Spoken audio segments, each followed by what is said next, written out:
모세가 호렙산에서 처음 하나님을 대면했을 때 그때의 모세의 모습은 애굽의 왕자로서의 당당한 모습과는 상당히 거리가 먼 모습일 겁니다. 모세는 지난 40년 동안 광야 생활을 통해 그의 자존감이 낮아질 대로 낮아졌겠죠. 그런 상황에서 하나님이 그를 찾으십니다. 그리고는요, 바로에게 가서 애굽으로부터 이스라엘 백성들을 해방시키라고 말씀하십니다. 하나님의 이런 밑도 끝도 없는 말씀에 모세는 자신의 길을 의심했을 겁니다. 그런 모세는 하나님의 부르심을 피할 구실을 찾습니다. 이런 핑계, 저런 핑계, 많은 핑계들을 하나님 앞에 대어보지만 하나님은 모세가 더 이상 핑계할 수 없게 만드십니다.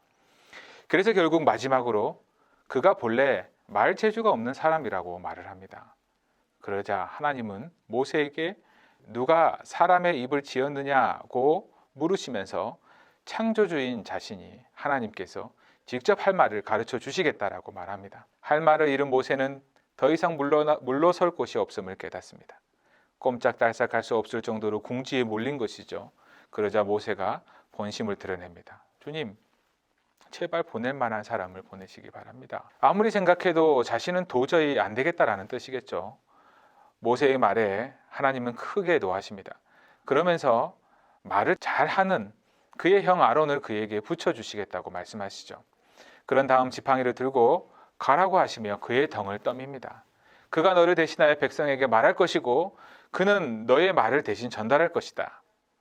너는 그에게 하나님같이 될 것이고 너는 이제 이 지팡이를 손에 잡고 그리고 나아가서 이적을 행하라 라고 하나님이 밀어내십니다. 하나님은 우리를 끊임없이 우리가 머물렀던 그 자리에서 불러내시는 하나님이시죠. 나 자신만을 위해 살아가던 자리, 이기심의 자리, 나와 내 가족만을 위해 살던 자리, 잘 먹고 잘 사는 것에서만 인생의 목적을 두고 살았던 우리의 욕망의 자리에서부터 우리 자신이 주인이 되어 삶을 살아가는 그곳에서부터 떠나라고 끊임없이 우리의 삶을 흔드십니다.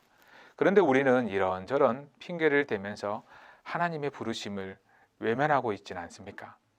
칼빈이 우리의 마음은 우상을 만들어내는 공장이라고 했는데 이것에 빗대어 말하면 우리의 마음은 핑계의 공장이라고 말할 수 있을 것 같습니다.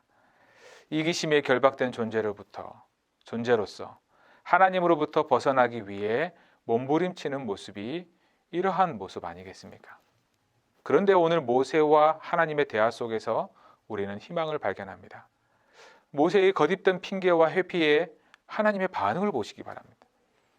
모세의 핑계마다 하나님께서 어떻게 합니까? 속아주십니다. 친절하게 응답하십니다. 우리는 여기서 하나님의 넉넉함을 봅니다. 그 넉넉한 품을 가지신 하나님은 우리를 결코 포기하지 않으시는 하나님이죠.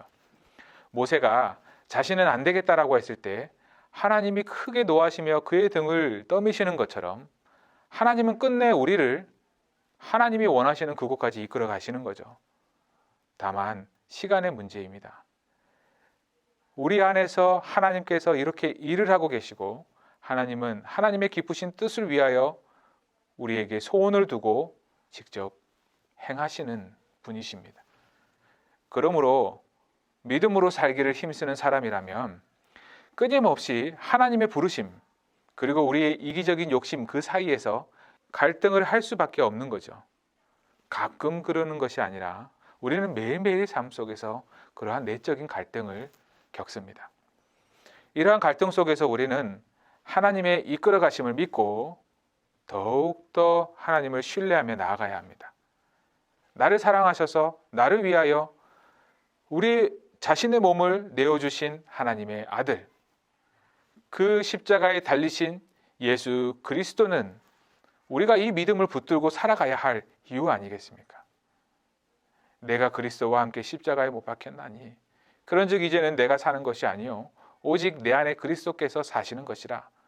이제 내가 육체 가운데 사는 것은 나를 사랑하사 자기를 위하여 자기 자신을 버리신 하나님의 아들을 믿는 믿음 안에서 사는 것이라.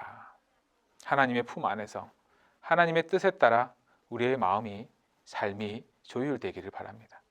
그러므로 말미암아 하나님의 기쁨으로서의 삶을 살아가고 하나님께 영광 돌려드리는 존재로서의 삶을 살아가고 이제는 하나님의 말씀 안에 하나님의 말씀이 우리 삶에 드러나는 그런 순종하는 삶을 살아갈 수 있는 은혜가 우리 모두에게 있기를 간절히 소망합니다.